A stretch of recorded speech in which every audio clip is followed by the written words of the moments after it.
जिस समय कन्या को देखा था तो लोभ भी आ गया था। बिल्कुल आया। 3 लोग का स्वामी हो जाऊंगा। बिल्कुल। और अहंकार पहले से बैठा है। हाँ ठीक। तो काम, क्रोध, मद और लोभ, ये चारों है रात के अंदर। ठीक।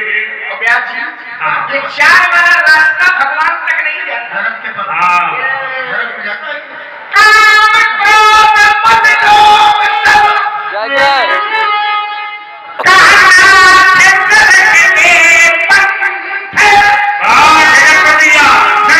सब ये तो रास्ता नरक का है। तो देश भगवान के पास जाने का रास्ता नरक का पकड़े।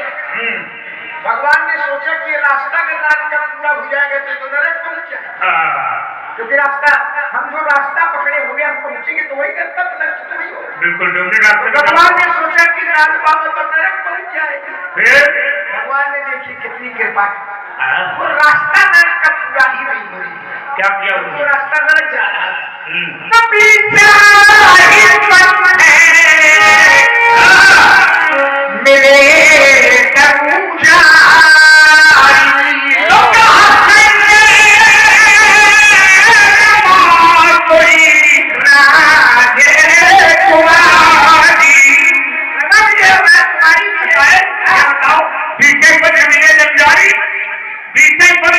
रास्ते में जा रहे थे, अब कहीं और रात में जो जाई जगत को उपहास कराई, ठीक या तो प्राप्त होगा या तो मैं मर जाऊंगा।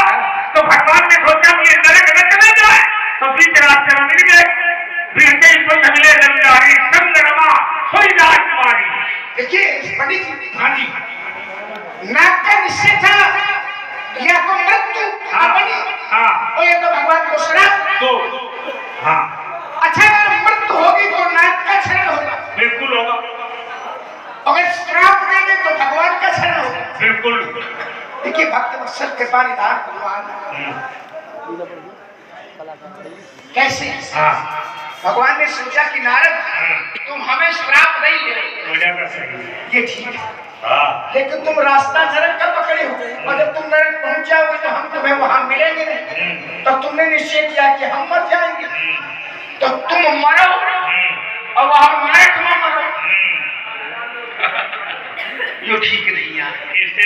इसने पीछे ही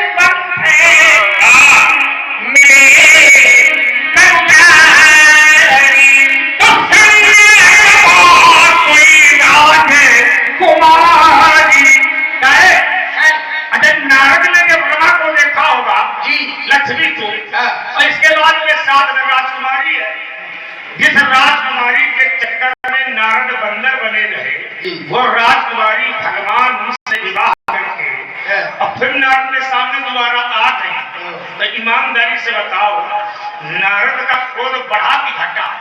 संडे जी, अब भाई भगवान को अगर मिलना था तो अकेले मिल लेते, यहाँ तो कर सकता। हाँ बिल्कुल भाई, अकेले में मिल लेते, जरूरी है तो नहीं लेके दोबारा सामने आओ।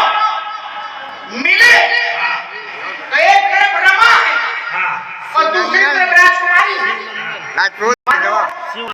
के लिए रमा को साथ लिए, रमा को साथ लिए, क्योंकि अरे यार खूब पंचायत ये लोग कहा जा रहे हैं सब कुछ है।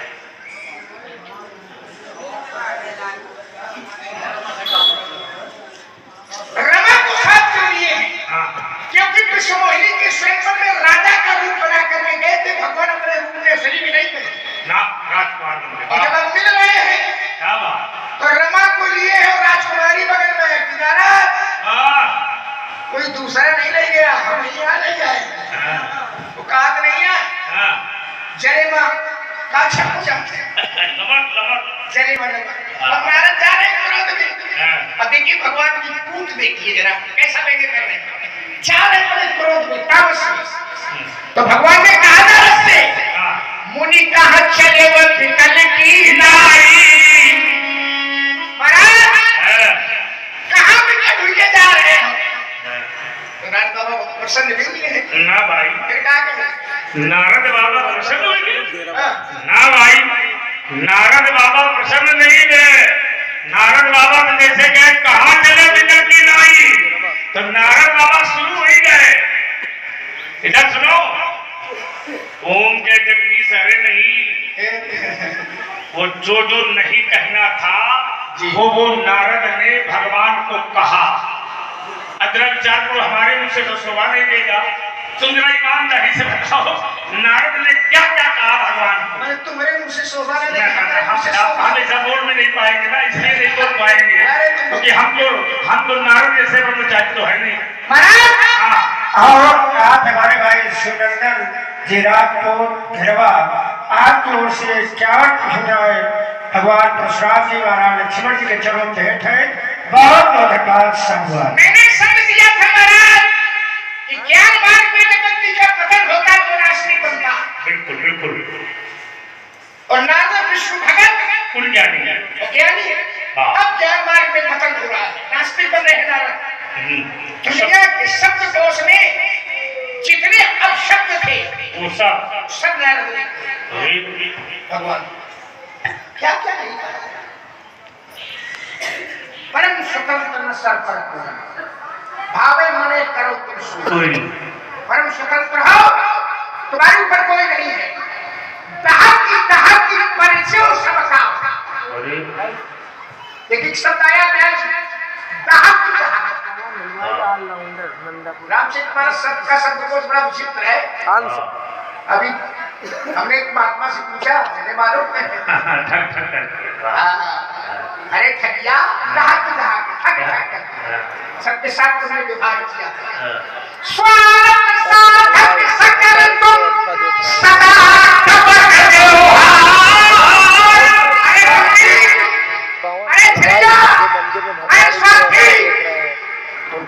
तुम्हारा पारा किसी से नहीं पड़ा है। भले घरे तुम आए और पाप हुए फल आपन कीन्हा। जब भगवान को गालियां नारद दे रहे हैं, पंडित जी हाँ जी, कौन कौन है? रमा लक्ष्मी, रमा है लक्ष्मी और राजकुमारी। बिल्कुल बिल्कुल, रमा माया दोनों। ध्यान करिए। और आप हैं हमारे पवन भैया जो कि मंदिर में भंडार घर की व्यवस्था देख रहे हैं, हलवाई हैं। इनकी ओर से 51 पुष्प मुद्राएं दोनों महाविभूतियों को प्राप्त की गई है। बहुत बहुत शाबाश, बहुत बहुत धन्यवाद।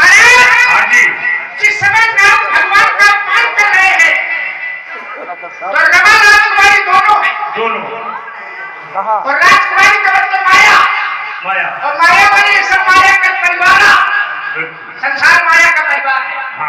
तो देखिए भगवान भी है, माया भी है और पूरा संसार है।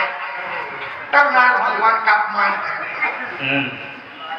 और जब नारद सम्मान करते हैं तब हरि माया दूर निवारी नहीं कहा रमान राज तुम्हारी। तब सम्मान करें, जब अपमान करें तो सब, और जब सम्मान करें तो भगवान अकेले। संसार का व्यक्ति सम्मान सबके बीच में चाहता है, अपमान एक तो चाहता नहीं है, और संयोग बस हो तो अकेले में चाहता है। मान लो कहूँ अपमान हो तो देखा तुम देख तो नहीं रहुआ, कितनी पड़ गई दोनों देख तो नहीं रहुआ। और ऐसे भी व्यवहार जगत में जैसे किसी ने समाज में किसी से कोई बात कही तो लोग कहते हैं भैया अगर कोई बात कहनी थी तो अकेले में कही देते हो, सबके सामने तो दुर्दशा न करते। सबके अच्छा वो छोड़ो पंडित जी, सबके सामने उछल गए और कोनो पत्नी के सामने व्यवहार कर नवा नवा विवाह भाव ससुराल में पूछी हो पत्नी और उस समय कोनो अपमान करे। और आप हैं हमारे भैया मनमोहन जी घोसेपुर की ओर से 21 पुष्प मुद्राएं दोनों महाविभूतियों को प्राप्त की गई है। बहुत बहुत शाबाश, बहुत बहुत धन्यवाद। अरे समझा कितना कापुरुष व्यक्ति हो व्यास जी, कायर से कायर व्यक्ति, और कौन नई नई पत्नी के सामने अगर कोई अपमान करे तो उसका भी ब्रह्म जाग जाए। ब्रह्म जागेगा, यही भगवान की भगवत्ता है। भगवान अपमान सबके बीच में लेते हैं, सम्मान देते हैं, तो किसी दूसरे की आवश्यकता नहीं है। नहीं कहा रमा न रमा है न राजकुमारी है, भगवान है और नारद है, तब नारद कहते मैं दुर्वचन कहे बहुत था। क्या बढ़िया लगाया तुमने, क्या बढ़िया। नहीं राजे कुमारी, न रमा है न राजकुमारी है। तो नारद को लगा मैं दुर्वचन कहे बहुत तेरे, न जाने कितने वाक्य मैंने आपको कहे हैं। नारद को बड़ी अंदर से पीड़ा हो रही है, मैंने भगवान को गाली दी है, मैंने श्राप दे दिया भगवान को, न जाने कपटी छलिया, जाने क्या क्या मैंने कह दिया। ये नारद को पश्चाताप हो रहा है। लेकिन भगवान ने कहा नारद ये जितना जो कुछ खेल है, ये जो कुछ जितना, ये सब तुमने थोड़ी किया है जी ना, ये तुमने नहीं किया है। नारद ने कहा व्यास, क्या कहा नारद ने, मैं खा हो ये मगसाते के पाला। तो भगवान ने कहा नारद मम इच्छा कहा दीन दयाला। तो कहते हो श्राप मिथ्या हो जाए ना, ये जितना जो कुछ खेल है, ये कहो तो ये खेल, ये सब तुमने थोड़ी दिया।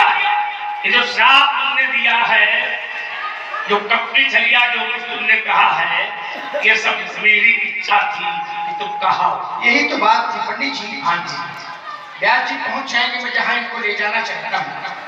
भगवान जब उस काल खंड में उनके श्राप के कारण भ्रमण कर रहे हैं, तो नाथ बाबा पहुंच गए उसी जगह।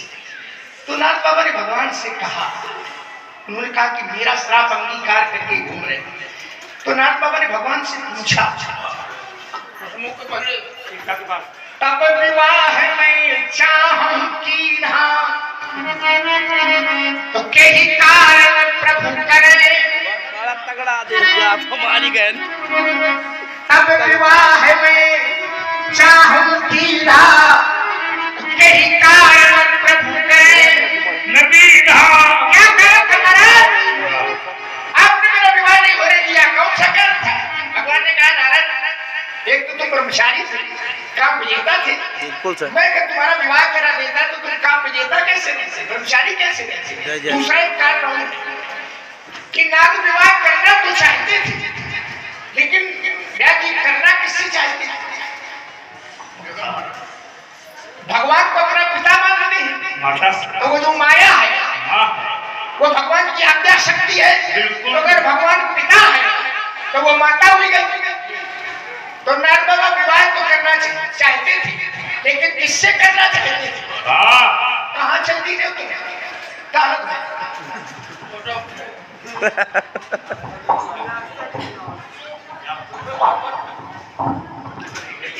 ये कलयुग के सब स्वामी हैं।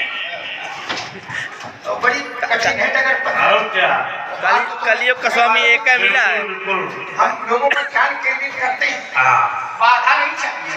बिल्कुल बाधा नहीं। देखिए, तब विवाह में चाहो कि ना के ही कारण तुम करें। एक भाव ये था, दूसरा भाव ये था कि नाग बाबा भगवान को पिता मानते हैं, उनकी माता है, तो माता से विवाह करना चाहते हैं। बिल्कुल, जैसे छोटे बच्चे से कहा, माताएं पूछती है छोटे बच्चे से विवाह करो, तो छोटे बच्चे को बोधे नहीं होता है, हाँ करें। और माता जी पूछे किससे करोगे, तो माता जी से कहेगा तुम वहीं से करते। तो नाथ विवाह करना तो चाहते थे, किससे करना चाहते थे? माता से।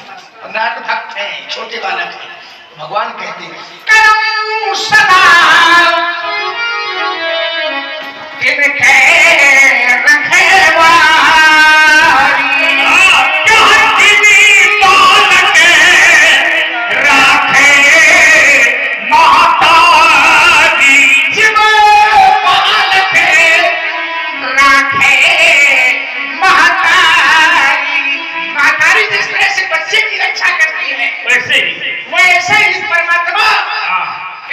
करम सदा तिनके रखेवारी, उनकी मैं रखवाली करता हूँ। और यही तो मेरी रखवाली थी कि तुम ब्रह्मचारी थे, तुम काम विजेता थे, और काम पे लेता अगर विवाह कर लेता तो फिर ब्रह्मचर्य का प्रमाण पत्र नारद के पास नहीं रहता। नहीं रहता। क्या बात? अहंकार तुम्हारा गणित करना था, लेकिन ये थोड़ा था कि तुम्हारी रक्षा होना है। क्या बात? वो अंदर अंकुरण आ गया था, इस अहंकार को व्यक्त कर रहा था। क्यों? कोई ब्रह्मचारी नहीं रह सकता महाराज। बिल्कुल परमात्मा राखे तो रख सकता है। बिल्कुल। एक बार काम ने अपना विस्तार किया, हाँ फैलाया, बिल्कुल। और जब काम ने अपना पूरा विस्तार किया उस समय ब्रह्मचर्य केंद्रों में जाकर के छिड़के बड़े बड़े ब्रह्मचारी, कोई बचा नहीं। शास्त्र में एक सोठा लिखा है,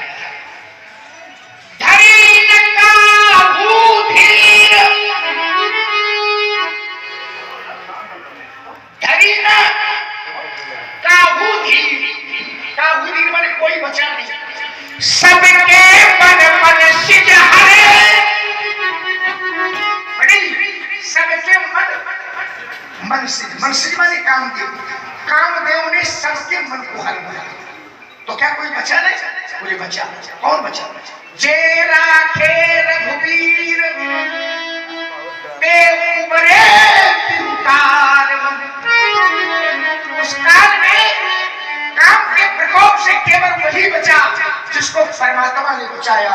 बाकी जिसको अपने साधना का, अपने कर्तव्य का अहंकार था, वो कोई बच नहीं पाया। जिसके ऊपर परमात्मा की कृपा थी, जिसको परमात्मा ने बचा दिया, वही बचा, और कोई नहीं बचा। नारद को संतोष तो मिला नहीं,